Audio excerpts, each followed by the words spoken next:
Welcome to the Line Movement MMA betting show. I'm Daniel Levy from Best Fight Picks and Half the Battle, joined by Dan Tom of the Protect Your Neck podcast and MMA Junkie.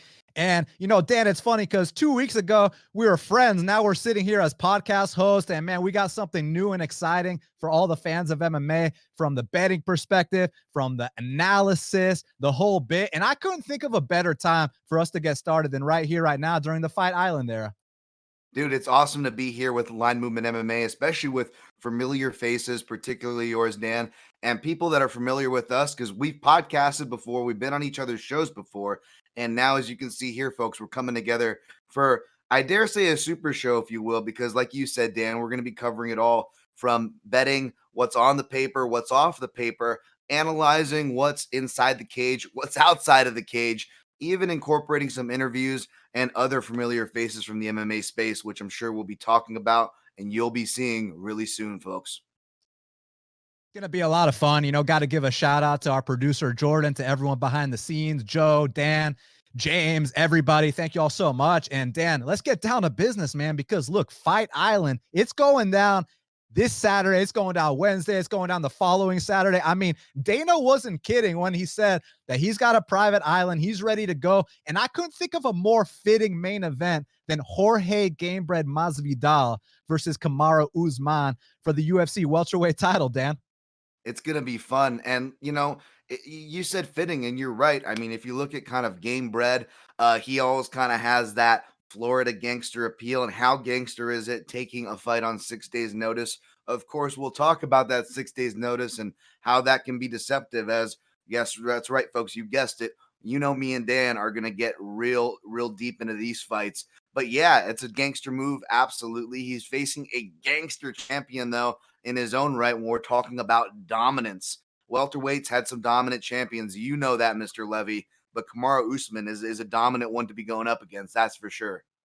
I mean, Usman's so physical. He's so well-rounded. He just seems like an unstoppable force. He's undefeated in the UFC right now, Dan, and, he might go out there and beat the record for the longest win streak in welterweight history. And when people talk about this 6-day short notice, for the average fighter, 6 days, that's the shortest notice you can get. But when you talk about Gamebred Masvidal, this is a guy that back in the day, because, everybody knows about the street fighting days of Masvidal. And, this is a guy that pulled up to the McDonald's drive-thru and got a call on 6 minutes notice to pull up to the backyard and have a nice little old-fashioned scrap. So 6 days doesn't seem like too short notice to me for him. And man, I mean, taking fights and supersizing orders, let's be honest, most of us, including myself, only do one of those things in the equation, and Gamebred's out here doing both. So great reference there, Dan. But yeah, I absolutely co-sign on all of that. And 6 days, if you will, last minute, if you will, I'm excited nonetheless. And you know what I'm so excited about the most is that we're seeing Jorge Masvidal get this title shot in his current form. We're not seeing it a couple years ago where, look, he's always been a fantastic fighter. A lot of these fights that he's lost was simply a case of he'd come out super hard that first round. He'd feel like, man, this guy's got nothing for me. I'm just going to coast the second and third, get robbed of a split decision. They used to say Jorge Masvidal gets robbed more than a 7-11. But after that Wonderboy Thompson fight, this guy took a full year off to clear his head and to really rethink things. And, when he says hashtag the resurrection, he's not joking, man, because you see the results that he's putting in these days. The knockout of Darren Till, the record-breaking knockout of Ben Askren, and obviously the BMF title-winning effort against the always tough Nate Diaz. I feel like now is the time for him to potentially realize a lifelong dream. Yeah, current form is something that you really touch on, and he is at a top current form right now. But I was going to bring up an example that, obviously it's at the top of your head and tongue as well, Mr. Levy, which is the Michael Bisping effect. We saw that at UFC 199, and I was on the side. I thought Rockhold was going to repeat history, so to speak. Now, granted, we're talking about a rematch. Kamaru Usman and Masvidal have not faced each other. There is not that layer. But as far as counting out the OGs, something me and you have talked about before, it does bring some hesitancy, I dare say, despite any picks that we have, which of course I'm sure we'll get to touching on here. And, this isn't just any short notice title fight, and no disrespect to Joe Soto, but this is not Joe Soto versus TJ Dillashaw. I view this more along the lines of Michael Bisping finally getting that opportunity, or even Nate Diaz against Conor McGregor the first time, which wasn't a title fight, even though Conor was the featherweight champion at the time. But to take that fight on short notice against a championship caliber guy, you truly have to pay your dues to a point to be ready for that opportunity.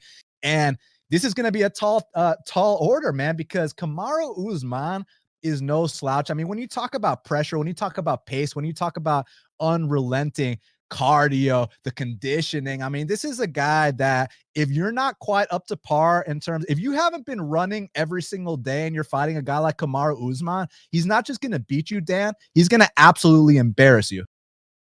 Dominance. He's got a suffocating style because he suffocates the life out of guys. And it might not be impressive to like from a casual perspective. It doesn't perhaps jump off the paper, but those who know what they're looking at, man, it is a daunting task to go against that type of dominance. And let's be honest, welterweight is its own history with dominant champions. It's not like that's anything new to this division, but Usman looks like he's bringing another solid layer and level to that dominance. It's definitely something to respect. And there's a phrase, delusions of grandeur, and I feel like you have to be a little bit delusional to be a world champion in the UFC. And for Usman, it's not enough for him to say that, oh, I won the belt and defended it a few times, which, by the way, would be a career accomplishment for most. This guy wants to say that he was the best welterweight of all time. He wants to beat GSP's records. He wants to beat Matt Hughes' records. He wants to say that when he puts his gloves down in the center of that octagon one day, that he truly knows that he walked away as the greatest welterweight of all time. Well, he can certainly do it, and this will be certainly a good step if he can get past game bred Masvidal. I don't know if it's going to be an easier task than if they got this fight signed, I should say, when they were originally looking, to get things going. Let's not forget, aside from the tussles that were captured on social media, if you will. I mean, these two have been had each other in their sights, their proverbial sights, if you will, for quite some time. This isn't just 6 days notice that these guys have been thinking about each other. No doubt about it. And it's funny because yesterday I heard an interview with Dustin Poirier, and he said that Jorge Masvidal's been in the gym this entire time. This is not a guy coming off the couch, trying to get a quick money grab. This is someone who's been training seriously. This is a lifestyle for these guys. And if that's true, if Jorge Masvidal is coming in here in serious shape, it could be a very good fight. And the reason that we're even talking like this is because you look at the betting line, and Kamaru Usman is a minus 255 favorite. I mean, he was minus 3 something earlier. So a lot of action's been coming in on the very popular Jorge Gamebred Masvidal. But Vegas views this as another dominant performance by Kamaru Usman. But firsthand, fights are not contested on paper. I mean, Luke Rockhold was a bigger favorite against Michael Bisping. So I just cannot wait to see what happens when these two step foot inside the UFC's octagon on Fight Island. Yeah, it's really interesting. I like that you brought up that Dustin Poirier note too. I believe Poirier cited 5 weeks for sparring time. So, any thoughts about timing, which is usually the biggest culprit aside from the obvious of general shape? It's timing, right? So Poirier says that timing is intact. And when you think about who is Poirier facing, Dan Hooker. Okay, there's not a lot of wrestling on either sides of those equation, but Masvidal has underrated leg kicks, something that I wrote in my fantasy forecasting article months back, that if the fight remained on the feet for however long against Usman, I think those leg and calf kicks that Masvidal throws are very underrated. He even hit a grappler like Maya really hard with him in their fight, which was a split decision, mind you. So imitating Dan Hooker, I bet you Masvidal was throwing plenty of those leg kicks, but let's be honest, I don't think it's going to come down to the striking as it is to the wrestling, as is all Usman's fights. And what's so interesting is I'm curious about Usman's approach here, because you saw his last fight against Colby Covington, and you got two D1 wrestlers. Actually, it's funny, Kamaru's D2. Don't tell him I said that, but the reality is he's D2. But no, I mean, this is a guy that trained at the Olympic Training Center. So between you and me, Dan, he's a D1 wrestler. So anyways, my point, he was fighting, another fellow high-level wrestler in Colby Covington his last fight, and no one shot a takedown for, the duration of that fight. I have a feeling that it's going to be a little bit different here on Saturday night. I just can't wait to see the approach of Kamaru Usman. Is he going to try to keep this standing for his ego where Jorge Masvidal arguably has the biggest chance? Or do you think he will rinse and repeat, try to grind him out here?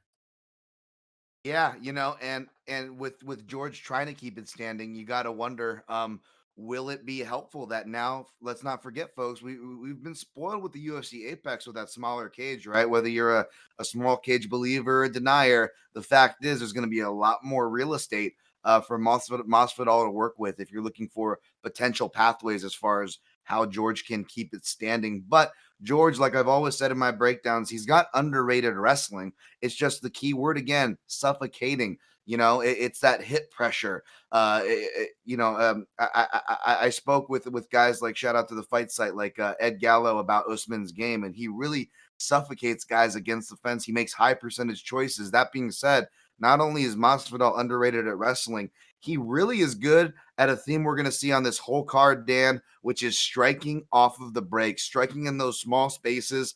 That's where Masvidal makes his money. That's where I see him having his best chances to upset. But boy, it feels like a tightrope walk if you're depending on having to wrestle with Usman on any sort of the sense, right? Right, Dan?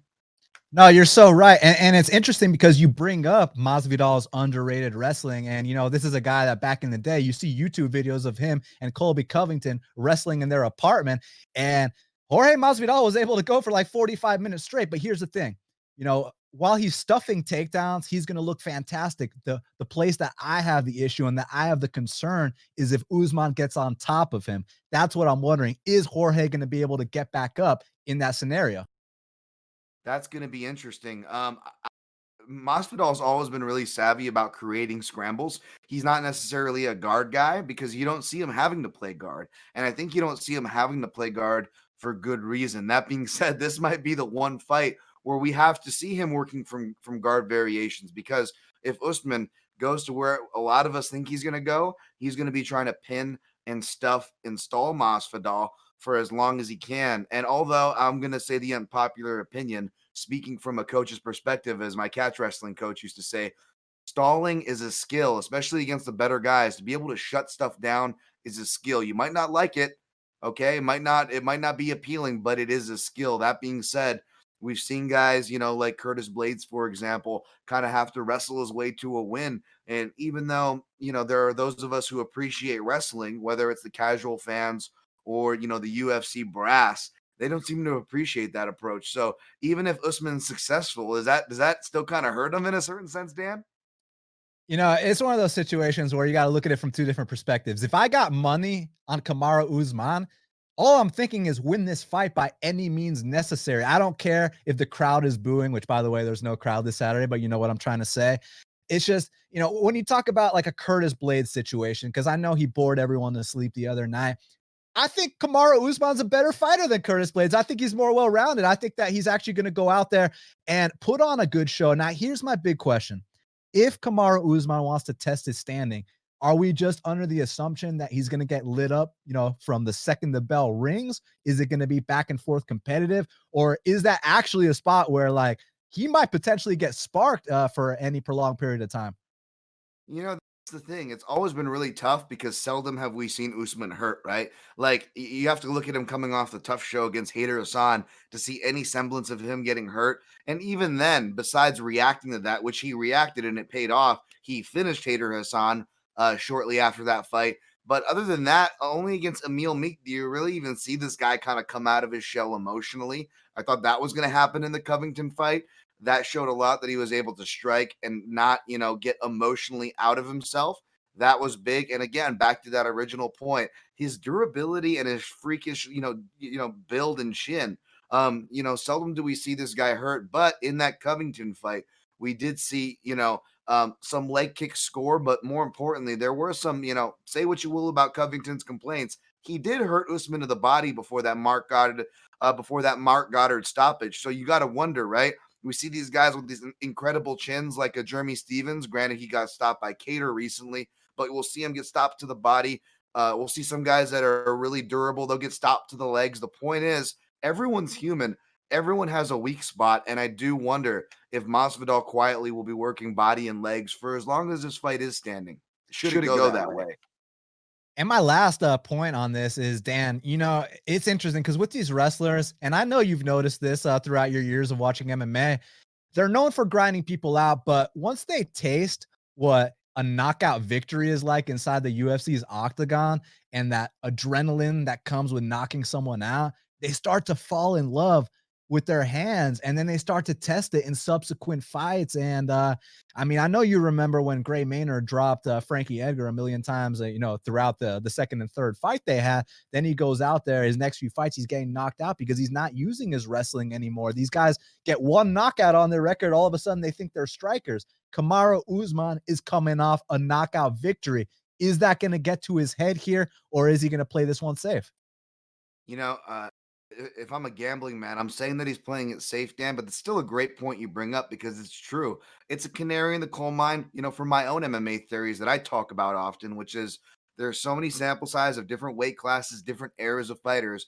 But what's the common thread, Dan? What do the wrestlers tend to do? They tend to do this with their wrestling, right? They tend to get further and further away to different varying degrees, but that is the common thread. When does Usman start to do that? Sometimes it's not even that they fall in love with their hands, which it often is, as you pointed out those great examples, Dan. But other times it's like knees or backs or necks. These are common things to go. And we already know that Usman, from shoulders to knees and having, his own self-admitted admissions of grinding down joint to joint and not having certain capabilities, he's kind of already there. So in that sense, yeah, would it really be that surprising if we start seeing from this point on Usman take a more striking savvy approach? I mean, he's working with a lot of strikers with the new camp, from striking coaches like Trevor Whitman to wrestlers who've turned to strikers like Justin Gaethje. So we could see it. And I'm really glad you brought up the Justin Gaethje angle because, initially he was supposed to fight Gilbert Torino, they're not former training partners, they're current training partners. So Usman opted to go to a different gym. And the reason I'm glad you brought that up is because Usman's a guy that's known for pushing a serious pace. And I feel like him training in Denver, Colorado, and that kind of elevation, the Mile High City, that's only gotta, up that pace to that next level. And I feel like if he comes out here with that grind heavy attack, he might be able to wear down the former 55, or no disrespect to the great Jorge Gamebred Masvidal. Yeah, definitely. And you got to think about, you just mentioned conditions in Denver. What are the conditions they're going to be fighting in, Dan? It's going to be very uncomfortable, very hot. I remember one of the early, maybe it was the second Abu Dhabi visit for the UFC when Big Nog got knocked out by Big Country. I think that might have been it. Either way, I remember about after the first prelim fight, you started hearing fighters reporting back how hot the canvas was, that they were almost sustaining burns on it.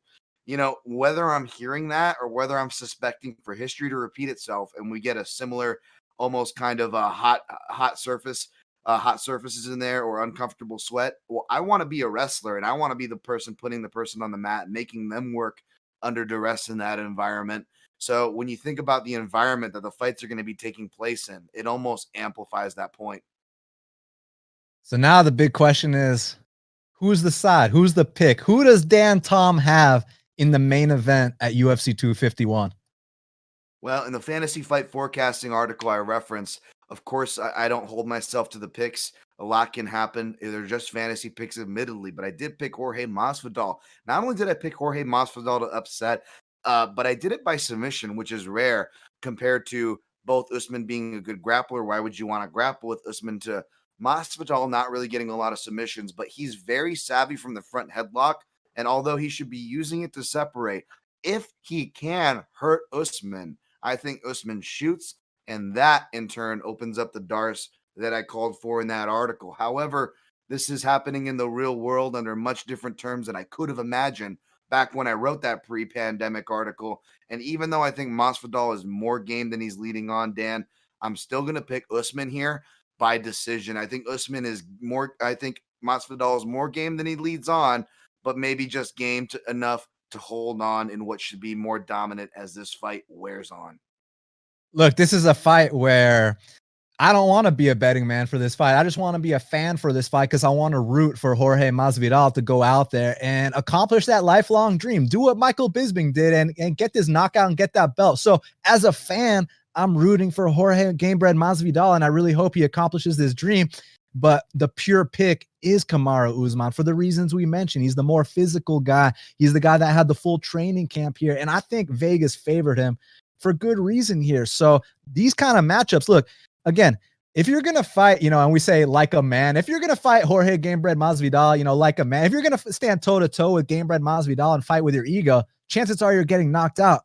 But Kamaru Usman is not in the position he's in for no reason. I mean, this guy is the champ, and I think he's going to do the smart thing here, take this down, hold him down, and go out there and grind this one out. So I agree with you, but I hope I'm dead wrong, and I'm pulling for Gamebred in this one.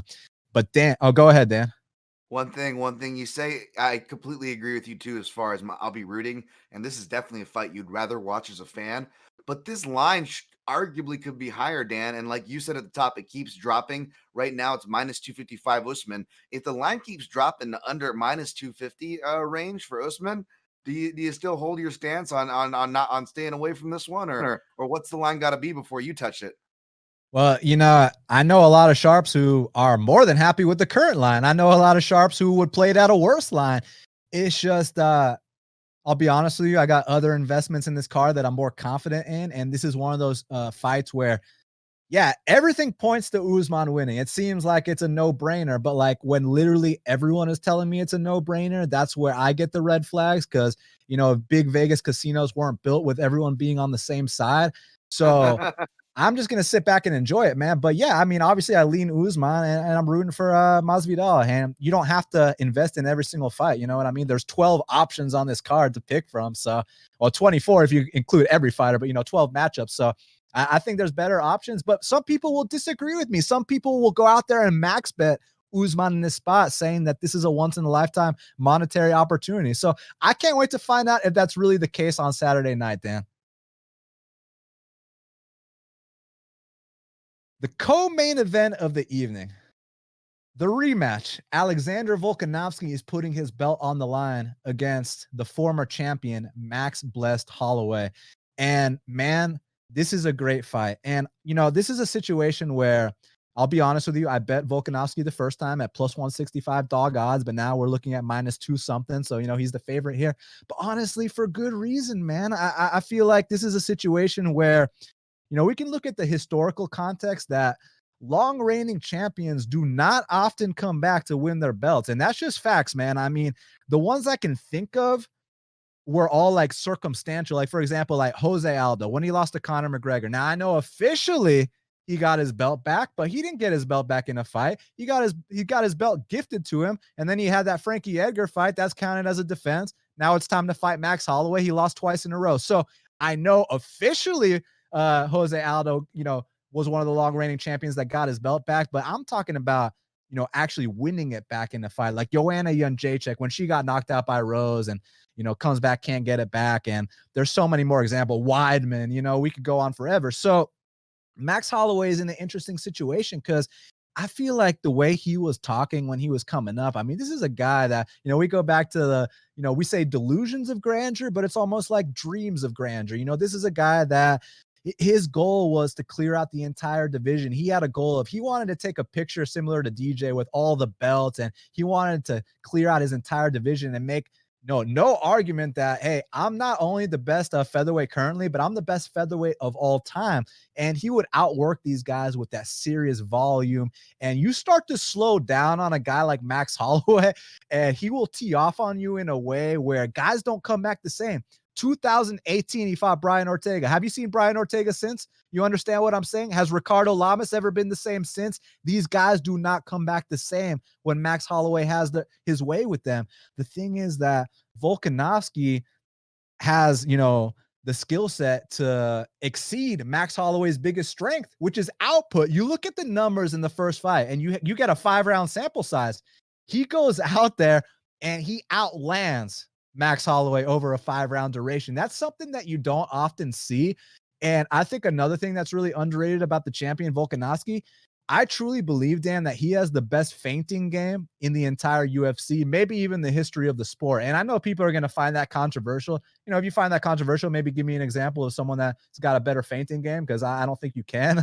I think that Volkanovski, dude, did you see that fight against Aldo in Rio where he literally shut Aldo down for 3 straight rounds? And it was like, holy shit, like what is Volkanovski about to throw next? It was unbelievable, because the whole narrative is the leg kicks. And yeah, the leg kicks were a part of it, but the leg kicks don't even scratch the surface of what was really going on in that fight between Holloway and Volkanovski.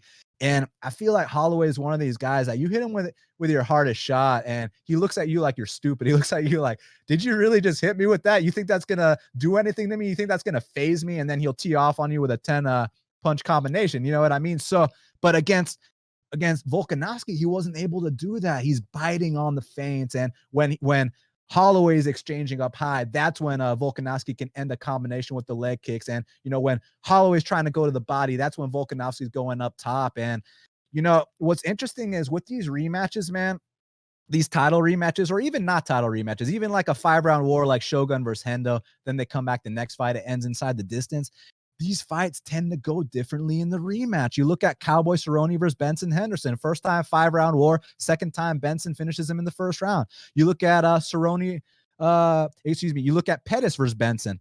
First time 5-round war with a Showtime kick. Second time Pettis goes out there, finishes him in the first round. You look at Rose versus Joanna. First time it's a first round finish. Second time it's a 5-round war. So every single time that you have a rematch of these kind of fights, it's always a different result. And I think this could be a recipe for Alexander Volkanovski to be the first man in MMA history to finish the great Max Holloway, which sounds like a tall order. No one's ever, you know, knocked this guy out. I know he got tapped out in his debut when he was 19 years old. No big deal. But I'm saying to knock out the great Max Holloway, because what I'm thinking, Dan, is if Max Holloway wants to play this safe like last time, I see him getting outpointed. But if Max Holloway wants to bite down on that mouthpiece and be more aggressive and take more risks, that's going to open up the finishing blow by Alexander Volkanovski. I think on Saturday night, Alexander Volkanovski is going to finish the great Max Holloway. A lot of great points to unpack there. And you know, props on you on being on it the first time around, Dan. I was not on that call or on another call you had against Poirier, because perhaps up until now, I've never picked against Max Holloway since I've officially been putting picks out in the public.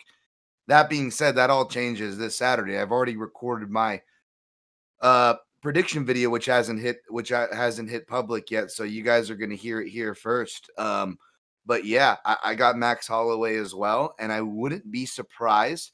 My official prediction may be by decision, but I'm going to highlight this in my breakdown. And again, gonna share it with the Line Movement MMA audience first, which is that I think he could stop him as well. Volkanovski stopping Holloway, but it could be similar, not by grounded pound, but a corner stoppage in the sense of that GSP BJ Penn rematch. Again, rematches always go much different, to your point, Dan.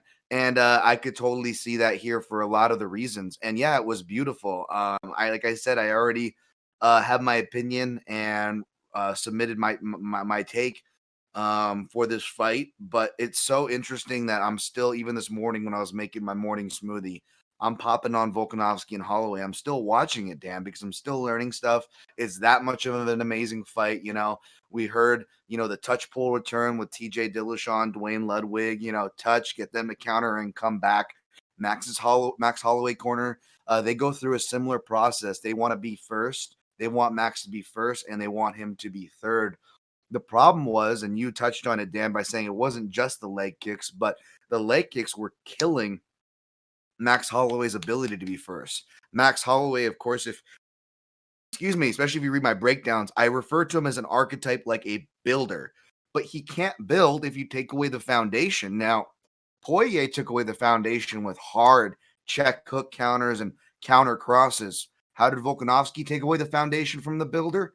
With leg kicks. He took away his ability to be first, but like you said, Dan, it was more than the leg kicks, because what did he do after he leg kicked? He immediately jumped back in stance, and he was ready to return with cross and hooks of his own, combining Poirier's tactic, therefore killing Max's ability to even be third or layer on top of the exchange. I mean, there is so much Volkanovski was doing to shut him down, that you're right. I think that if Max tries to adjust too hard and comes after him, he could be risking a lot of trouble. I'm going to be looking for Max to go to the body because I don't think that he did that enough. And he was successful for the most part when he did it early on, but he takes a big break and he doesn't come back to it till later. I'm going to look for that adjustment more than I am for Max to do anything with the leg kicks here. But I could see Volkanovski putting it on Max even harder. And even though I picked Max, I said Volkanovski is very live for a knockout because of the wars Max Holloway has been in. So even though it's hard to see Max getting stopped, I could see him taking such a beating that maybe his corner is forced to throw it in between rounds 4 and 5. We'll see. So one big weapon that Max Holloway had in that first fight, and he only used it one time. And I was like, thank God, because I had money on Volk. I was like, thank God he's not doing that again. At the end of round 3, he landed a very nice check knee that stopped Volkanovski in his tracks. And I was like, shit, like, let's not throw one of those again, Max, because I'm rooting for Volk there. If Max makes an adjustment, starts coming out, like you said, throw into the body more often, using those check knees, that's where I'm curious if he can start to turn the tide a little bit. But before we talk about that, I want your opinion on this feinting game that I was talking about, because I made a pretty bold claim. I said he not only has the best feints in the UFC today, but I say he's got the best feints in the history of the sport. Am I exaggerating here? You're not. And building off the point from the leg kicks to the counters, as far as shutting Max down, how the feints tied to it, absolutely. Everybody, okay, if I say John Jones, that name's going to command respect, right, Dan? When I say John Jones, and how does John Jones strike? He's not a combination guy. He's a single shot guy. But what does he do? He uses feints and he varies up his shot selection. Now, I'm of the opinion that John Jones' length, athleticism, and his contemporaries that he's traditionally compete on play a lot in the equation. However, you can't get away with those things or be based solely off those things when you're in a technical weight class like Volkanovski's at featherweight. So his sample size already accounts for much more in relation to your point, Dan. And in relation to varying and feinting like Jones, the reason why Volkanovski is better. Wait, what? How is a short Australian guy, John Jones super athlete, a better feint and variation? No, listen to me. Alexander Volkanovski variates and feints better than John Jones is because he does it with purpose. John Jones may have, especially in his heyday, more dynamic, more sparkly, if you will, albeit effective as well, type of moves. But Volkanovski does it with a purpose. He feints, Dan, to your point, but he does it with a purpose. And like Peter Yan, he turns defense into offense. Even, and we saw this with Max Holloway, when he was entering space, he would kind of feint a right hand and he would do the appropriate roll under to get under the check hook. Even if Max Holloway wasn't throwing it, he was doing that to set himself up for offense, to let Max know, and moving to the least threat Max side, because Max doesn't kick a lot. And if he does kick, he's not kicking from the lead. Therefore, he's always feinting, variating, and moving to a certain side. He's doing it with a purpose and process, something Jones, believe it or not, doesn't technically do. That's a very, very good point. And right now we look at the line and, it's literally a flip of what it was the first time. You're looking at the minus 210 on Volkanovski, the plus 175 comeback on Max Holloway. And, in normal times, you give me a plus 175 on Max Holloway. I don't care who the opponent is. It's just, I feel like Volkanovski has his number, Dan. And I want to say this too, because I know Max Holloway made a couple of headlines recently saying he trained for this fight via Zoom call. I mean, personally, I don't buy that for a second. I don't think a guy of the championship caliber, a future Hall of Famer, a true legend, basically the king of Hawaii. I don't think that he trained for a UFC championship fight against the guy that took his belt over Zoom. I think that Hawaii's on strict lockdown. You got to cover for the homies. I mean, if they get caught training in that gym, they could get in big trouble. So I think, I personally think he did the right thing saying this whole Zoom call stuff, Dan. Yeah, absolutely. I mean, I'm not a much of an embedded guy, mind you. I'm kind of that thing that it can sway you the wrong way. So I don't make it a point to watch it. But yeah, I was looking at some social clips as well. And Holloway shirtless. And, for everybody worried about his weight cuts, remember that was the narrative for the last couple of years, how big he gets. Like he's looked slim this whole time. And on fight week, let's just say the shape he was in, I wouldn't be surprised if maybe he snuck in a Darren Yap's window to the facility, if you know what I'm saying. Our third title fight, we got the vacant bantamweight title on the line because Piotr Yan, the number one contender in the bantamweight division, the undefeated in the UFC, Piotr Yan is taking on the legend, the future Hall of Famer, the arguably greatest featherweight of all time. We can go on and go on. Jose Aldo Jr. I mean, when you talk about Jose Aldo, you're talking about a legend. I mean, this is a guy that, back in high school, I'd come home, watch the WEC, watch this guy flying knee Cub Swanson and just destroy everyone in his tracks. Then comes to the UFC, has the most title defenses in featherweight history. The guy is truly something special. And, a lot of people were under the impression that he's been declining a little bit because, I know the Conor McGregor fight, the two Holloway fights, even the Volkanovski fights didn't go his way, which let me just say this. If you put Piotr Yan in there with Max Holloway, if you put Piotr Yan in there with Conor McGregor or Alexander Volkanovski, it's going to be the same thing. He's going to get destroyed by those guys. But that being said, the whole question was, how's he going to look at 135 pounds? And, I had my questions. I thought Marlon Moraes was going to knock him out in the first round. I was like, dude, you already struggled to make 45s. How the hell are you going to make 35s? And he made it fine. I feel like sometimes when they drop a weight class, something changes in their diet where the weight cut's actually easier. I know that sounds crazy, but like he changed something where it's easier because he was killing himself to make a featherweight. But I feel like now that he's super disciplined on his diet, the weight's actually coming off relatively easier than it did back in his featherweight days, Dan.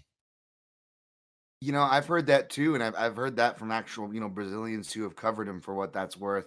Um, so I don't think there's a lot of smoke and mirrors like the Holloway Zoom training. Like I actually could believe that as well, especially when you look at like, his stablemate Henan Barral had trouble with the weight cut for so long. And you heard a lot of the whispers, and it's not crapping on those guys, their country, their camp, or anything like that. But the hard truth of the matter is, for whatever reason, whether we're talking about economic, education wise, or otherwise, a lot of those guys, for as great as they were and the runs that they were on that Nova team, they weren't exactly, ahead of the curve when it came to nutrition or weight cuts. That was not a strength of that camp. So for that reason, yeah, I concur. And for what doesn't mean I think Aldo's going to be the next world champion, and we'll get to that in a second. But yeah, I concur that maybe he's making this weight healthier than people give him credit for.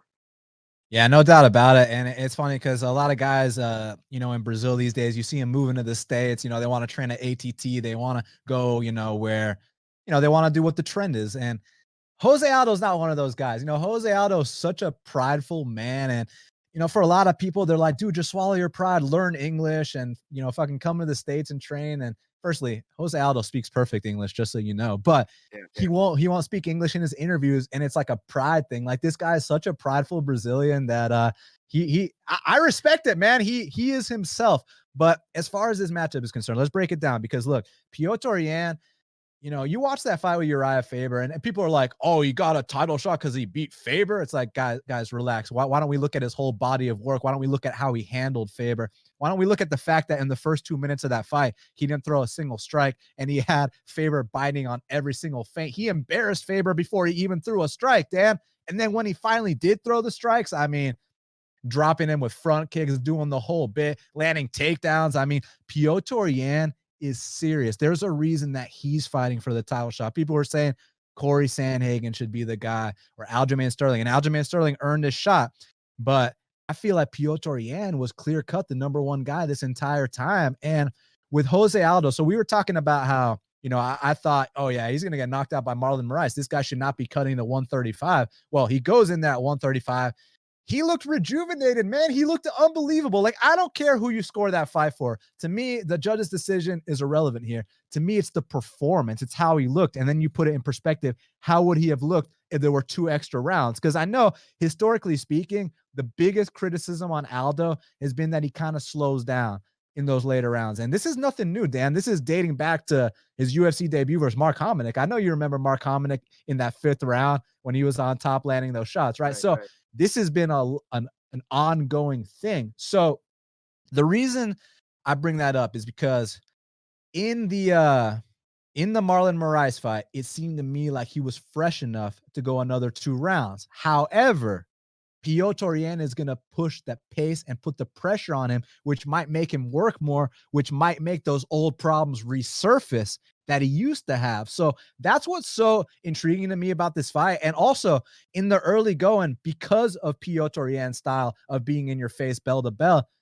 I mean, he's going to get hit with some shots. That's what happens when you fight like that. Look at Justin Gaethje. Hey, there's a risk and there's a reward, right? So you start taking some of these Jose Aldo shots early, there's a chance you're not going to be around later in the fight. But that being said, if he is able to survive, I can see Piotr Yan taking over in the third, fourth, and fifth, Dan. I completely agree with that early to late breakdown. I talked about being on the wrong side of Holloway's fights a little bit ago, right, Dan? Well, I was on the right side of Holloway's fights for Cub Swanson, which I admit didn't see it going that well for Holloway, but as well as Jose Aldo. Now, the Jose Aldo one I did see the first time because Jose Aldo, for as much as I love him, he's a fighter that traditionally needs pockets to recover. And even though he did look really good as far as, he was energetic, he was throwing more output, he was coming forward, he was still a counter fighter at heart, but it was that almost like, young, vigorous Conor McGregor pressure countering where he's stalking the guy down. That being said, as much as I also love Marlon Moraes, let's be honest, Marlon Moraes is not a building fighter. He too needs his own pockets of time to recover. He's a muscular Brazilian guy as well. You know what I'm saying? And it's funny because he did look better, and there were certain points where I'm not going to fight you on, Dan, at all. However, I will say it felt like, again, a tightrope walk. Like, I feel like we're seeing vintage Jose Aldo. He's getting the finishes on Moicano, which I was on the right side of that one. I thought he would get that finish, was happy to see it. And even though he was coming forward, regardless, again, like you said, how you score it, it was weird, right? Because I'm happy that he's coming forward and he's aggressive, Dan. But whether I'm looking at the bag work from, this camp on his Instagram or that last fight against Marlon, I noticed that his punches were getting extra wider again. Obviously, that's going to happen when you get aggressive. But that mixed with a more upright posture gait kind of made me worry. You hear guys like Rogan and other people talk about it, and arguably they overblow it. That, oh, this guy's suffering from head trauma or he's shot. You could tell in the gait, the way he's moving. And I feel like it's a little bro sciencey for any of us, myself included, to weigh in. I'm not crapping on anybody for saying that. I'm just saying it's a little weird science to trust your eyes. However, if you look at Jose Aldo, the way he's throwing punches, now go look at BJ Penn, Nova and Yao stablemate of sorts of his, versus Frankie Edgar in that third fight. When we saw that upright after he was training with Nova and Yao, and we saw that kind of downward trend. I worry that Jose Aldo is right at that kind of death's door. And even though there are some benefits that I agree with him to going to 135, I feel like that he's going to be putting all his marbles here in this fight at this weight class, because regardless if he keeps fighting at this weight class, Dan, or he moves back up to featherweight after this, I don't think we're going to see him look the same ever again. Well, I mean, look, you're not wrong. He's closer to the end of his career than he is to the beginning of his career. So there's no debating that. And eventually they have to fall off the cliff at some point. And I was already under the impression that he fell off the cliff, during the Max Holloway fights when I bet against him in the first time, plus 100 on Max Holloway in Rio, by the way. But the Moicano fight, the Jeremy Stephens fight, where, never in a million years would I pick Jeremy Stephens against Jose Aldo, except in that scenario, I was under the impression that, like, Jose might be done. Like, how is he going to come back after this damage? And then he showed, like, hey, guys, there's levels to this shit. This is not Max Holloway. This is Jeremy Stephens. And then the Moicano fight, it seemed like Moicano had like a signed poster of Aldo in his bedroom, that he looked up to every day coming home from school. And Moicano didn't look like Moicano in that fight. Moicano was like, Jose, please sign my shirt and then let me go on my way. You know what I mean? Yeah, but dude, no, all seriousness, there's no jokes with Piotr Yan. This is a guy that when you talk about the stone-faced Russians, you talk about a guy like Piotr Yan, and he's not even a Dagestani Russian. You know what I mean? He's, not to use this term, but he's a blonde-haired Russian, right? But he fights differently than like Alexander Volkov or, one of these guys. He goes forward the entire time. And if he is not knocked out in the first 2 rounds, I believe he's going to come out here and beat the great Jose Aldo. And currently the odds, it's the exact same odds as the Holloway and Volkanovski fight. They got Piotr Yan -210, The comeback on Jose Aldo is plus 175. It just seems to me like Piotr Jan's got that championship aura about him. But when you talk about the all-time greats, they're capable of surprising you at any time, Dan. Yeah, absolutely. And if, John Dodson was able to tax him, albeit briefly, or even Jimmy Rivera, let's not forget Jimmy Rivera is almost winning every round until the last 45 seconds of every round where he got rocked. He's not beyond being taxed. So that's why I think you're on point, Dan, when you say those first two rounds. It's something that I agree on. However, I don't see this thing going too far past the third, regardless of who wins. But I do think it's going to be Peter Yan. I don't disagree with the odds that you laid out for whatever that's worth, because I think Peter Yan gets it done by the end of the third. I think we're going to see a lot of southpaw to shut down or to mute the jab and the leg kick of Aldo. And I think those uppercuts and body work and just left hands in general, from a Conor McGregor cross to a Chad Mendez left hook, left hands have been the common culprit for Aldo, even in his prime. I think that left hand's going to be worth watching for, and it's going to get it done in the third.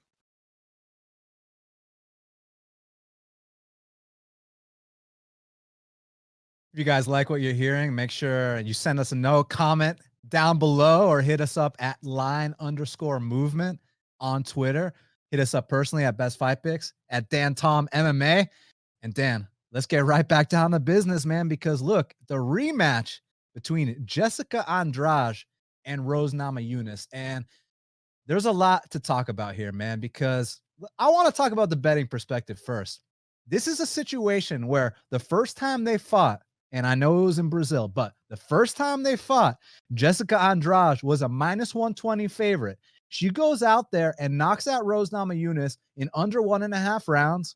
And now she's a plus 180 underdog in the rematch. So right away, I'm already intrigued at the underdog just based off that merit alone.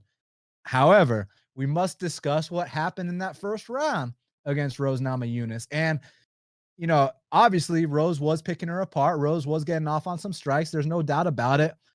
But the way many people are making it seem is that Rose would have continued to get off on those strikes in the second and third round had that slam not happen, kind of discrediting the slam as if it was a fluke, even though Dan Tom, she didn't just take her down once. She didn't just slam her twice. She slammed her down thrice. Okay. So to me, when you slam someone 3 times and they get knocked out on the third one, that's not a fluke to me. That's something you tried to do. But let's backpedal a little bit, because I want to look at the history of these two fighters, because when you talk about a fast start, which is what people are talking about when they refer to Rose Namajunas, how about we look at a fight between Rose Namajunas and Karolina Kowalkiewicz at UFC 201 in Atlanta, Georgia, where I bet on Karolina at plus 215 odds. Now let's talk about this fight for a second. The fight starts off and Rose Namajunas looks like a future world champion. I mean, her boxing is unbelievable. She's looking so crisp, so clean, kind of like she did versus Andrade in the first round. Then the second round comes, and all of a sudden, Karolina makes this adjustment. She starts going to the body with these knees from the clinch, and she kind of breaks her, makes the output wane on the Namajunas side, and then takes over the second and third. So that being said, now let's look at Jessica Andrade's history. The Tisha Torres fight in the first round. I mean, Jessica got pieced up in the first round. The first round against Claudia Gadelha, until she slammed her, she was getting pieced up. So I feel like this is a recurring trend where Rose looks amazing in the first round, where Jessica gets off to a slow start in the first round. However, Rose tends to slow down, and Jessica tends to pick things up as the fight progresses.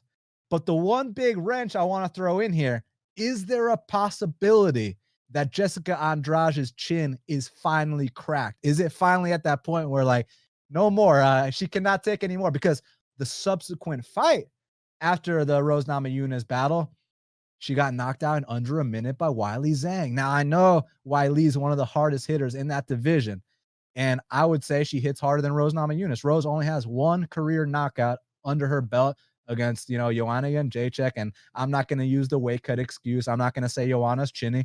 I'm going to give Rose Namajunas her full credit, but the facts are only one knockout on her record. So that being said, if Jessica Andrade gets out this first round, can we see Jessica start to take over again? Or Is this simply a case where Rose will be able to maintain that output throughout the 3-round duration? I don't know if people stand on your side of this fight or not, Dan, but I think that they have to agree with what you're saying because if you look at, again, this is line movement MMA. Follow us again on Twitter at line_movement. But the line movement on this fight, Dan, it's not huge, but more money is coming in on Rose. Now, I got to imagine that's because this time around, it's only 3 rounds versus 5. So that dynamic that you're speaking of becomes a little less harsh, right? There's a little less survival time, if you will, whether you're trying to make an argument for Jessica or Rose. There's a lot less rounds for it to be decided upon. And I think that could work out for Rose because I agree. Even in that Joanna Jędrzejczyk fight, the second one, of course, which rounds were hardest for Rose? They were the end, Now, did she dig deep and score a much needed Johnny Hendricks, Robbie Lawler-esque takedown? Sure, she did. And again, she deserves credit. Neither me or you are trying to take that credit from her, but it does make you kind of skeptical. I could totally see the chin thing. I don't want to discount striking. Rose did come along at a young age. She is she is still technically developing. Nothing against women's MMA. Heck, we're talking about one of the best divisions, strawweight. We're not taking shots here, but facts are facts, and women's MMA in that sample size is still developing as well. So if Rose turned into a puncher in this part of her career going forward, would I be surprised?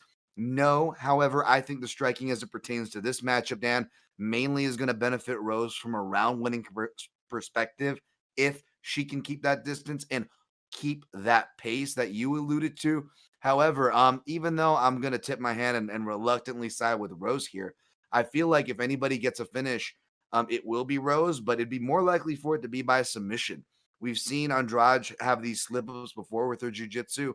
I think she's a little too comfortable in certain positions, and Rose is very opportunistic. Now, that opportunism caught her, obviously, the opposite way when she went, for another second or third Kimura. And Andrade, again, it wasn't a fluke. You've seen it with Rory McDonald versus Nate Diaz. When someone locks up a double wrist lock or Kimura grip, the rule of thumb is you slam them on the side that's being gripped. Sometimes you pick up a bonus knockout. That's what happened for Andrade. So even though that could certainly happen again, I actually could see the opportunism this time working in more of Rose's favor, more vintage Invicta Rose, if you will, with her leg dexterity. That's just me. My official pick, though, is probably going to be Rose by decision. Yeah, no, I mean, you bring up some great points. I feel like this is a fight, though, where I don't even look at it as a pure pick perspective. I only look at the odds in a fight like this because I truly believe if you match up Jessica Andrade and Rose Namajunas 10 times, I mean, who the hell knows who's going to win all those 10 times? I feel like it could go either way. You give me plus 175 on Rose, I'm betting on Rose. But again, the principle I'm bringing up here, Dan, and I know I'm repeating myself, but when you're line minus 120 the first time and you knock the person out in under 1.5 rounds, and then you're plus 175 in the rematch, that just doesn't sit right with me as a betting man. And I feel like I'm obligated to take that shot. And I could be dead wrong. It could, she could get knocked out in the first 40 seconds like she did her last fight. But I simply think that if Andrade can survive this early going, Rose is not going to be able to maintain that same level of output, which we have seen historically speaking. The Joanna fight, which you referenced, the first Andrade fight, and the Carolina fights, which I mentioned, and then we also mentioned how Jessica's known for those slow starts. So if I were to take these odds, I'd be banking on taking over the fight late. But at plus 175 odds, I feel like that's where I am justified to take that shot on Jessica Andrade, regardless of who I think's the better fighter or any stuff like that. I truly believe you match these two up 10 times, you're going to see a different result every single time, Dan.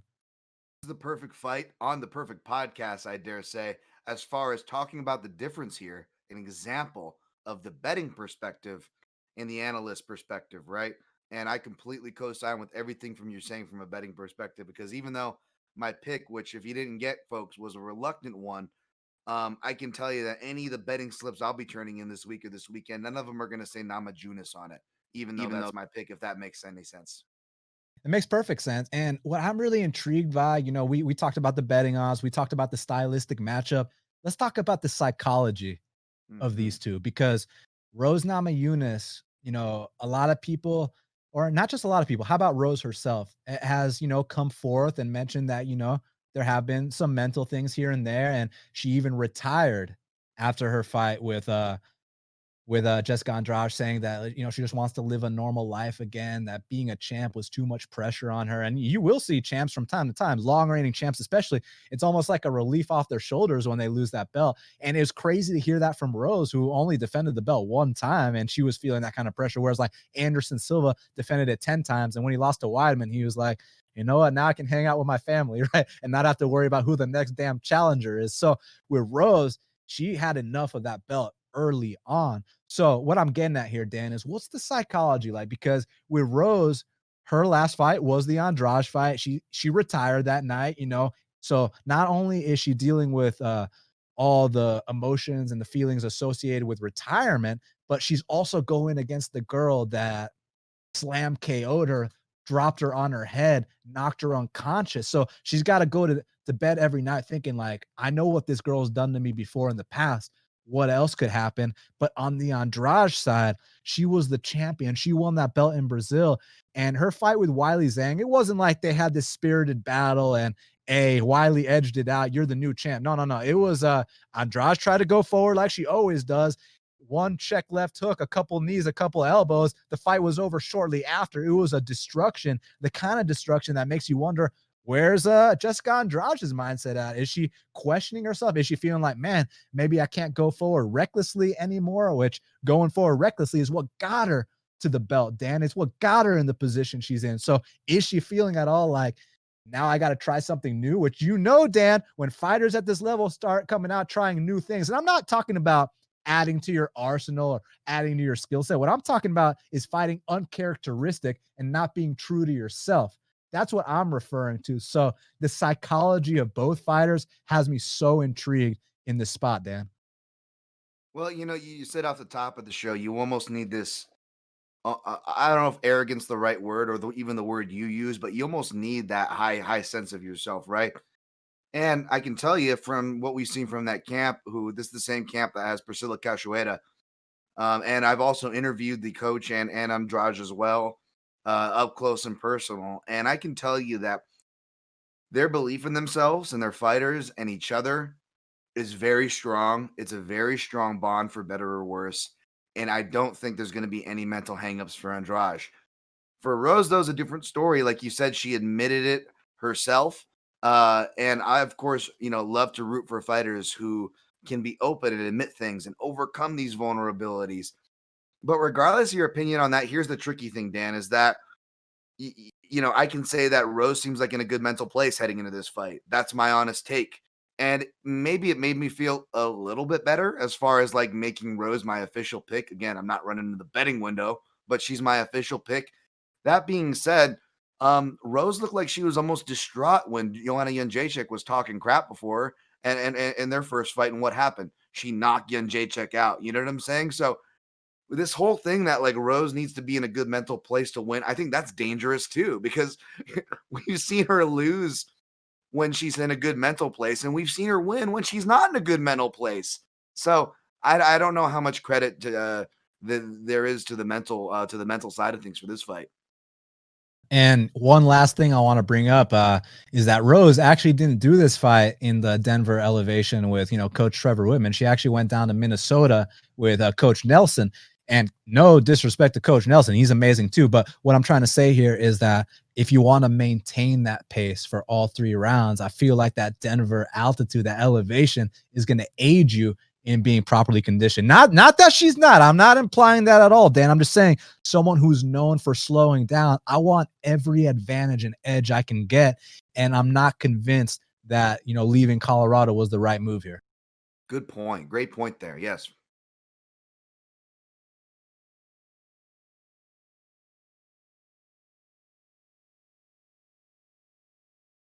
Well, Dan, we got to move on to the first fight of the main card, which is the biggest mismatch on the entire card. And that's because we're talking about Amanda Ribas. Wow. Money came in on the underdog. It's currently minus 750 for Amanda Ribas. It was minus 950 earlier. The comeback on Paige Van Zandt's plus 525. And, this is the fight that I get the most messages about. Like, Like, Daniel, should I take the shot on Paige Van Zandt? Is Paige Van Zandt live? No, guys, she is not live here. What the UFC is trying to do here is basically this is the last fight on Paige Van Zandt's contract. They're not going to re-sign her. They're sick of her bullshit. Let's put her the first fight on the main card against one of our rising stars. Let Amanda Hebos go out there, get a 30-24, get a highlight reel finish, and then we'll build off that and make Amanda Hebos that next star. Because you see what they're doing, man. They know exactly what they're doing. Marina Rodriguez is fighting Carla Esparza. Yan Zonan's fighting Claudia Gadelia. So all their upcoming prospects, which, by the way, those are some of my favorite prospects. I remember when they put Wiley Zhang in there with Jessica Aguilar, I was like, yes, Yeah, Sean yeah. and Mick, yes. So I love how they're developing the young prospects in the strawweight division. And I feel like Saturday night's going to be no exception. I truly believe, like, I'm not going to lay this minus 900 or whatever on Ribas. Also not going to take a shot on Page, but I will thoroughly enjoy watching this pillar to post ass whooping, Dan. Yeah, man. I actually watched tape on this fight, and you don't have to. Like, as bad as it sounds, like it's one of those fights where it almost reads as like what it is. I mean, you look at Paige Van Zandt's last wins, Alex Chambers, Beck Rawlings, Rachel Ostovich, even like Felice Herrig, who I've defended Felice. I've picked Felice in certain spots and done well picking her in certain spots, but that was like even the worst Felice Herrig that she beat. And that's like her most credible win. And that goes all the way back. That's over 5 years ago. Over 5 years ago. The inactivity, all those things. It's really troubling. And then you look at Amanda Hebos, and she's kind of like the complete package. She's the judo black belt, Brazilian jiu-jitsu black belt, who's putting her MMA, tactical, and cage wrestling from a camp like American Top Team.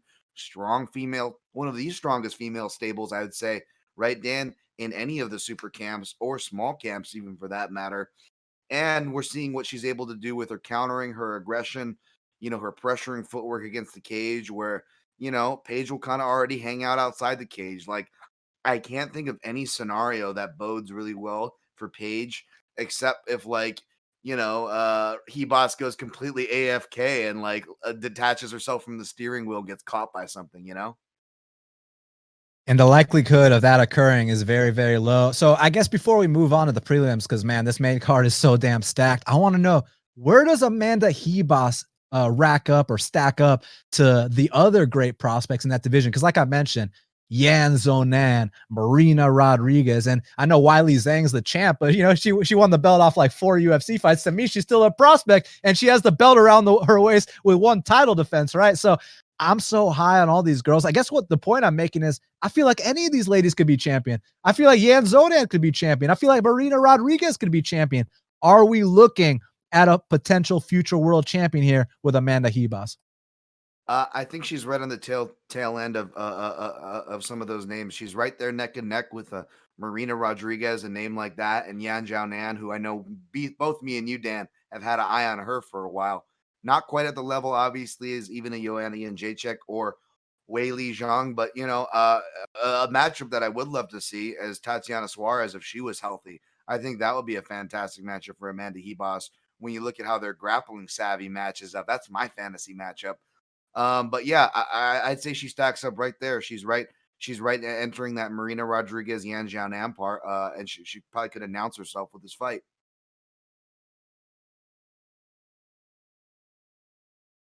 Well, we could have done a whole show on the main card. It was so stacked, but now let's talk about some of these prelims because look, in the light heavyweight division, Volkan Ozdemir is welcoming the newcomer Jiri Prochaska. And what's interesting to me is if you're a newcomer and they're like, hey, we don't want you to fight Ilir Latifi. We don't want you to fight, Sam Alvey. Why don't you come in here and fight Volkan Ozdemir in your UFC debut? What that tells me, Dan, is that they either have very high hopes for this guy or they want to test him right off the bat. And let me tell you something about credentials because, some of these guys that come into the UFC too soon, you feel like, hey, you could have got more seasoning on some more experience on the regional scene. When you talk about Jiri Prochaska, you're talking about a guy that's already got 30 fights under his belt making his UFC debut, Dan. So there's no more seasoning. There's no more experience. This is the finished product. This is Jiri Prochaska in his prime.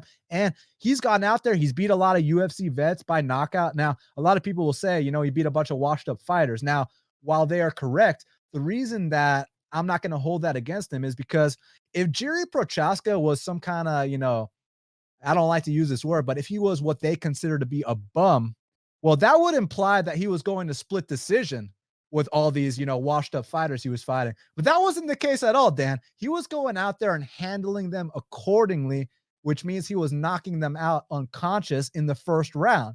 So I'm impressed with this guy.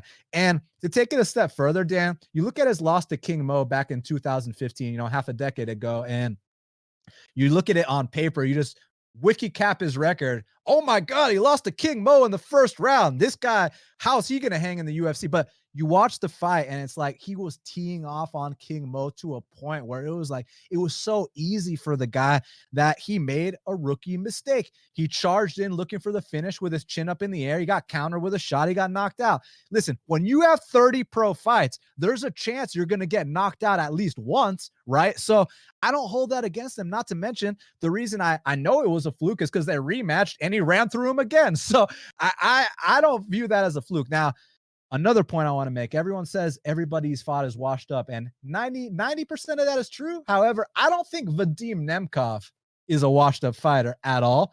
And he didn't answer the bell between rounds when he fought Jiri Prochaska. So those are the positives. This guy has fought, who he has to fight outside of the UFC. He's tall for the weight class. He can box. I mean, he's going to have a nice career in the UFC, but now we got to address, the elephant in the room. He's not fighting Ilir Latifi. He's not fighting Sam Alvey. He's fighting Volkan Oezdemir. So you don't just need to be good. You need to be a top 5 UFC light heavyweight right now, Dan, if you want to be a guy like Volkan Oezdemir. Because, I mean, this is a guy that's going out there and arguably beat, to a lot of people, arguably beat the number 1 contender, Dominic Reyes, arguably beat, or, this one, in my opinion, he definitely beat everyone's top prospect, Alexander Rakic. And it's funny because people say that fight was a robbery, and I completely disagree. When I watched that fight live, first round, Alexander Rakic, second round, Volkan Oezdemir, third round, Volkan Oezdemir. I watched it again last night. I score it the exact same way. Whereas the Reyes fight, that's where every time I watch it, I score it differently. But the Rakic fight, I thought Volkan clearly won. And the reason I bring that fight up is because there was a specific weapon he used in that fight that I think is going to be available here, and that's that calf kick, man. I saw in Jiri's last fight against CB Dalloway. Now, CB was getting off on some calf kicks, but you could also make a case that, Jiri thought it was this big joke, like, I'm going to touch this guy one time, he's going to get launched, which is what happened, by the way. But here he might be more prone or more, aware to go out there and check the leg kicks, or at least counter a leg kick with a straight right. That's always a good counter. The thing is, Dan, with these calf kicks that these guys have been doing, it's not as simple as checking it. You can't check the calf kick. You either got to move out the way or eat it and counter him with a straight. So I think Volkan's favored here for a reason. The thing I'm so intrigued by is that Vegas wasn't, rushing to say minus 200. They weren't rushing to say minus 300. They were thinking of pick him with a slight lean on Volkan. So Vegas respects this guy, Jiri Prochaska. How do you feel about this matchup? I'll be honest. I scored the Rakic one exactly how you said live and after the fact, but I'm still diving into this one right now. Right now, though, I do lean with Oezdemir. I'm not too surprised, although that you could make excuses for this line being a bit wider. But if you look at it, I think it's just great matchmaking because you want to see Oezdemir against a wild guy. Like, this is almost similar, not levels, not style, but as aggression. This is similar as pairing him with Nikita Krylov. I mean, Yuri's got 30 fights, folks. You know how many have gone to decision? 1. So if I'm looking at the over and under and the way that it's set right now, I can't disagree. And it's scaring me off that it's set so well. So it's set like that for a reason, folks. And it's tight for a reason. But whether it's the counter right hand or the durability of Oezdemir, yes, he's been stopped once, but that was Daniel Cormier on the ground. It was gassed. It was an attritional stoppage. Oezdemir is a very hard guy to hurt. Excuse me. It's more his pacing that you got to worry about with Oezdemir. But against a guy who doesn't go to decision, who hasn't seen the UFC stage, you got to figure Oezdemir has those check marks as well. So there are certain things that I'm going to be looking for when I go back to watch Yuri. I know he can kind of headhunt And even though I agree with your point, he's treating these guys accordingly in a certain sense. However, Yuri's style in general is so dang aggressive. You can make an argument that he's almost losing, or it looks like he could be on the verge of making some decisions to lose a fight even before some of the fights that he wins. So for that reason, it's going to make it hard if you're trying to look for the dog and confidently backing Yuri. But I don't blame the line being this close. I personally lean Volkan because of the UFC experience. It's just I did find it intriguing that Vegas wasn't out here disrespecting this guy. They value his experience. They respect this guy. So I can't wait to see what happens on Saturday night, man. This fight, I'm so intrigued by. Look, we talk about our favorite prospects and every weight class and this and that. And when I talk about my favorite flyweight prospect, I talk about Raulian Paiva. This is a guy that, when you talk about all action, all violence type fighters, you talk about Raulian Paiva, and he's huge for flyweight. And, he got off to an unfortunate start in his, UFC career. He actually went 1-2 to start off his UFC career, Dan. And I feel like that 1-2 record is extremely misleading because you watched that fight against Kai Kara France, which, by the way, was in New Zealand, where Kai Kara France is from. And, most of us thought that Raulian Paiva won that fight. Well, Kai Kara France's cousins that were judging that fight disagreed. So it's no big deal. But the point I'm trying to make here is, if that fight was in Vegas, if that fight was in Fight Island, Abu Dhabi, I think it could have been a different result. And then you take it a step further. You look at his fight against Rogerio Bontorin, and I know officially you look at the record. Oh, man, first round stoppage, right? It was a first round cut. I feel like that fight wasn't Rogerio Bontorin beating Raulian Paiva. I feel like that fight was the Osiris Maia show. And let me explain what I mean by that. Osiris Maia, for those that don't know, the Brazilian ref that was reffing that fight. So he stopped the fight 3 times, and he really made himself. It's like back when we used to criticize Mark Goddard. And by the way, Mark Goddard has improved so much. Like, I got to tip my cap, Mark Goddard, because you're a guy that I used to shit on all the time for some of these calls, like Ali Quinta versus Joe Lozon or Cheeto Vera versus Davey Grant. But dude, lately, Mark Goddard has been doing his thing. So I'm a man, and I note those improvements. But Osiris Maia made that Rogerio Bontorin versus Paiva fight the Osiris Maia show. And let me explain what I mean. So the fight starts off, and Paiva is piecing him up. Paiva hits him with a big shot, cuts him. Osiris Maia, stop. Let's check the cut on Bontorin. And when you're on the ground and you stop a fight to check a cut, you're supposed to restart them in the position they left off at. Well, Osiris Maia lets them start standing. And then he's like, wait. I fucked up. Start on the ground. So that's his second stop. And then, they keep fighting. Paiva gets a cut of his own. And then Osiris Maia steps in right away. Stop. Let's check this cut. No, fight's over. So it's like, dude, come on. Like, any other ref would have just let them go out there and fight. And I feel like it would have been a different result. So I truly believe, despite him being 1-2, that he could literally be 3-0 in the UFC right now. And this is a guy that goes forward the entire time. He's got the volume. He's got the size. He's massive for 125 pounds. And you start to try to take down a guy like Paiva, and he can use those long limbs to reverse you. I'm so high on this kid. He's only 24. He's got a 19-3 record already. I love this guy. And also, he's got the second best fight in Contender Series history. I mean, we all know the best fight in Contender Series history is Sodiq Yusuff versus Mike Davis. No debate there. The second best is Raulian Paiva versus, I think it's either Alan Nascimento or Rodrigo Nascimento. I think it's Alan Nascimento. Rodrigo Nascimento is that light heavyweight or that heavyweight, right? Yeah, Okay. Yeah. So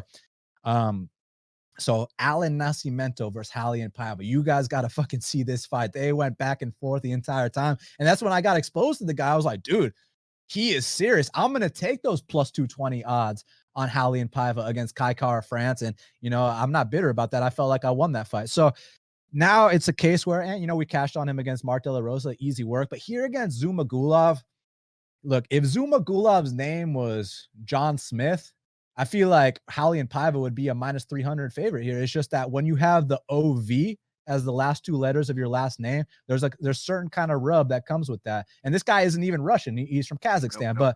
But because he's got the OV as the last 2 letters of his last name, and, he's got a good resume. He beat Tyson Nam. He beat Ali Bagautina. A lot of people thought he lost those fights, but that doesn't matter. What matters is he got those wins. So he's been doing his thing. I feel like he's too small for Raulian Paiva. I feel like if there was a strawweight division or an atomweight division, this guy could compete there. I feel like I've seen him pushed around in most of his fights. And yeah, he'll wing some bombs. And I guess Raulian Paiva, the one criticism is he won't move his head off that center line. It's like, you remember when James Vick was undefeated in the UFC back when he was on his run, when he was on the come up, and like he would go out there just outwork these guys. But you know, the big criticism was he kind of leaves his chin in the air, but he didn't have to pay for it until way down the line when he started facing, you know, the top 5 guys like Gaethje, like Dan Hooker, you know what I mean? But like up until he started facing those guys, he got away with it. And I view Raulian Paiva in the same light. I feel like unless you're a John Lineker or, you know, Henry Cejudo or one of these guys at the top, I feel like you're going to have problems with this guy. He's a matchup problem. And I feel like he's going to back up Zumba Gulov this fight and tee off on him and come out here and get his second UFC win, Dan. I agree on those points. You know, I'm high on Paiva as well. As far as the points, especially, his record's very deceptive. You really got to go back and watch those fights. And yeah, he totally has that brand on him. Like, he just seems like that guy that's going to be a problem. Like, when you're matchmaking, you may be, you know, say yes. You may say yes without a doubt. You may be a tough SOB, but you're not looking at Raulian Paiva's name and like, oh, this is going to be an easy fight. No, it's not going to be that way. I'm still looking into Zuba, but like you said, the OV, you got to be careful. Like I said, with the what's the other guy from Macedonia? And I've got Kazakh friends, I've got Macedonian friends. This isn't a slight, and the world of MMA is slowly getting around and almost slowly starting to level out in many countries. We can't, you know, stereotype countries like maybe we could have as easily back in the day. That being said, there's still a point there. You need to be careful when stereotyping. Oh, just because a guy there's an OV, oh, that means he's Russian or that means he's good. Like, be careful on those stereotype folks. You know, you got to look at where they're from, who they're training with, who they fought. And sure, he beat Tyson Nam. Yeah, you know, I love me a fellow Hawaiian, but Tyson Nam, if you've got a chin and you can avoid the opportunistic knockout punch, you essentially just got to stay busier on the feet or wrestling against a low volume opponent. I don't know how much worth I put into that victory. And that's one of his best victories. As well as Ali Bagotinov, who Tyson Nam knocked out, by the way. That's a more impressive one, but that's a split decision. I got to go back and rewatch that. I could get a totally different impression from it. But keep in mind, or you best believe, I should say, this is a fight that I'm looking for. You can add to my list, Dan, as far as researching for potential plays or potential looks. Of course, I will disclose my plays as I always do. And you can look for that play sheet, which I'll be debuting at linemovement.com. So for all you Line Movement MMA fans, you want more of this content, there's a written form. You don't got to listen to me for it. And you can kind of just see what kind of plays I'm looking at and why. But there's a lot on the prelims I'll be looking at. And you know, this might sound kind of controversial. You guys let me know in the comments below or at line_movement on Twitter or linemovement.com. Is that Vegas opened this a pick'em, and I disagree with Vegas. Not only do I disagree with Vegas, I disagree with the public. I think -170 is too low. I think he should be -250 against this kid. So yeah, I think there's value on Raulian Paiva in this spot.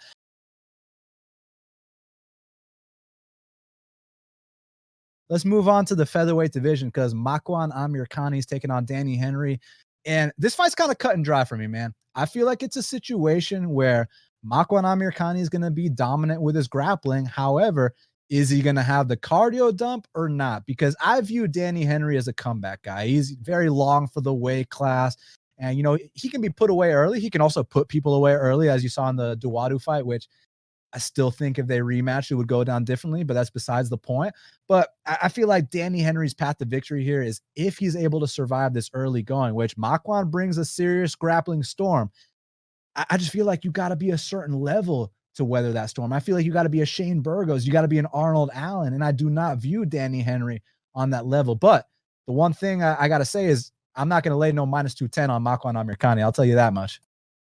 Yeah, you nailed my opinion on that in general. And you look at the one submission loss Danny Henry had was to a guy like Dan Ige. And Dan Ige is a different type of power wrestler, although he's not committed as far as his shots or as good as chaining his shots as far as that kind of a wrestler. Like, Makwan is better than Ige. However, if you look at it like Ige as far as power and position, once he gets to those positions, whether it's ground and pound or submissions, I actually think he's more potent than Makwan, I would say, especially from striking perspective, which is what kind of opened up that submission on Danny Henry, kind of like how he didn't just, straight up submit Hakeem Dawodu. He rocked him first, right? That's kind of how it happened. So I don't think he's going to be any type of pushover Danny Henry is. But yeah, as of right now, I'm not touching Makwan for that price.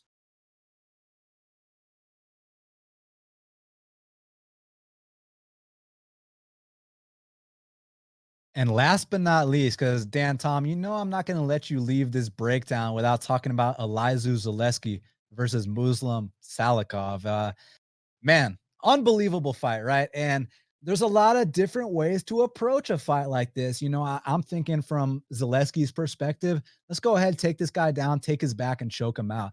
That's the path to victory, right? It's not as easy as it sounds, but I feel like that's the way to approach it. But the thing is that this is not Curtis Millender, who has admitted that he doesn't like putting on the gi, he doesn't like training jujitsu, which is why you're able to go out there and bet a guy like Eliza Zaleski, and it's easy money. But here with Salikov, this is a guy I really respect. Let me tell you why, Dan, because obviously, we'll talk about his striking in a sec, but UFC debut 2017, Alex Garcia. Muslim Salikov got absolutely embarrassed to a point where we were like, this guy, the king of spin or the king of fraud, right? And we were thinking, let's fade this guy his next fighter and stuff like that, even though he ended up fighting Ricky Rainey. So we didn't fade him his next fight. We got to get exposed to the talent he actually has. And it's one of these cases where when he got submitted by Alex Garcia, the very next week, you see pictures of this guy on his Instagram with a gi on. 6 months later, you see him get promoted to purple belt. That to me is the sign of someone who takes their career seriously. That to me is the sign of someone that humbled themselves and realized, hey, I got a weakness that needs to be addressed, and I'm going to go ahead and battle this head on. That's someone I respect, Dan Tom, Muslim Salikov. So now let's talk about this whole, low volume striking that people are going to talk about in their breakdowns, because people are saying that Zaleski's got multiple paths to victory here, that he can knock him out, he can win a high volume decision, he can tap him out. I only think he's got one path to victory. And that one path to victory is the submission. And let me explain what I mean, because I know it's easy to say, oh, all you got to do is land more than Salikov and you win a decision.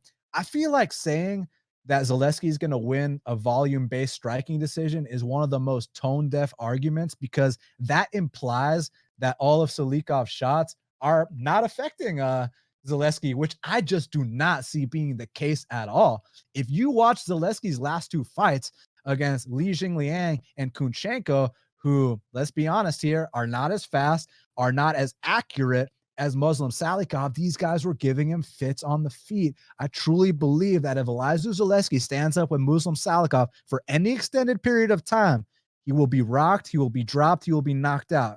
You saw what happened in Muslim Salikov's last fight against the Argentine Laureano Staropoli, who tried to come in there with that volume game plan, who wanted to go out there and outpoint him. And I mean, people say that Muslim Salikov's KO or bust. Well, he went out there, got a 30-26, Dan. So I feel like if you want to go out there and throw more volume, that's going to give him the openings to counter you. And man, like I said, the accuracy, the power, the velocity that Muslim Salikov throws with, especially now that he's comfortable inside the octagon, this guy's vicious. I'm starting to see what all the hype was about. And Zaleski, is one of my favorite fighters in the welterweight division. I mean, he had that amazing 7-fight win streak, always exciting, blood and guts. But like, there's a certain level of, I guess, defensive technical proficiency that needs to be at play here if you want to go out there and stand with a guy like Salikov. I mean, look, anyone can catch anyone, but Eliza has got some spins of his own, and they're cool and all, but like when you compare the difference, I mean, dude, the speed that Salikov throws those spins with is absolutely ridiculous. And the way he picks these guys apart, and his takedown defense is improving too. You saw that sprawl against Staropoli. So I feel like this guy has been putting in work. He's leveled up, and I love Zaleski, but he better take that back early, or I truly believe, and I could be wrong, but I truly believe he's in deep shit if he doesn't, Dan. I don't blame anybody want to take a shot on Zaleski. I haven't quite come down on the side. I'm still going to rewatch both their last two fights for this one, but I don't blame anybody trying to take that shot on Zaleski. Like, he would be my early lean, but here's the thing, aside from the things you said too, I could also see someone going, oh, so he beat, Laureano Staropoli, like kind of like we were talking about Paiva and talking about these guys early. Like, I'm not saying Staropoli is going to be a top 5 guy or maybe even a top 10 guy, but Staropoli is a lot tougher than his experience leads on. He's going to be a really tough out. He's really durable. He's much bigger than Eliza Zaleski dos Santos. And dos Santos, for as much as I like him, man, this could be that point where, you know, Li Jingliang's kind of tricky because he's really good and I respect him a lot. However, he's also very inconsistent and he's borderline falling off a cliff in certain areas of his game, depending on how you look at it. So that's a tricky sample size there. But Zaleski's going to be 34 this year, and he's been fighting professionally for already 11 plus years. That's not including the years he was doing capoeira. So even though he's only been stopped that one time, would you really be necessarily surprised to not only see him get stopped in this fight with, like you said, his aggressive style, Dan, and the openings it's going to open for the king of kung fu, so to speak? No, I wouldn't be surprised to see him stop or to see that being a trend because, again, these do or die guys, as you get older, as these wars get longer, it becomes more die and less do. You know what I'm saying? I don't think, regardless if Yuri Prochazka wins like this weekend or not, he's going to be kind of on that trajectory too, inherently because of his style. It's a do or die style, and Eliza Zaleski dos Santos has that, and that could be very dangerous. He did, able to go against another Russian and get a decision in Alexei Kunchenko. I mean, you want to talk about low volume though, and that guy is more suspect if you ask me, as far as low volume and paying less of a price for it. Whereas there's going to be a higher price to pay against a guy like Muslim Salikov. Does that mean he's going to win? Does that mean I'm going to pick him or play him? We'll just have to see. Keep an eye out for my article, but it's very deceptive for the reasons you stated as well. Well, Dan, I say we go ahead and wrap this thing up, man. It's been a lot of fun. The first ever episode of the Line Movement MMA betting show right here at linemovement.com. Follow the Twitter at line_movement. Shout out to our producer, Jordan, to our boy, Joe, and everybody behind the scenes. We're really excited to be doing this. And thank you so much to all our followers, all our supporters, the fans. Make sure y'all comment below.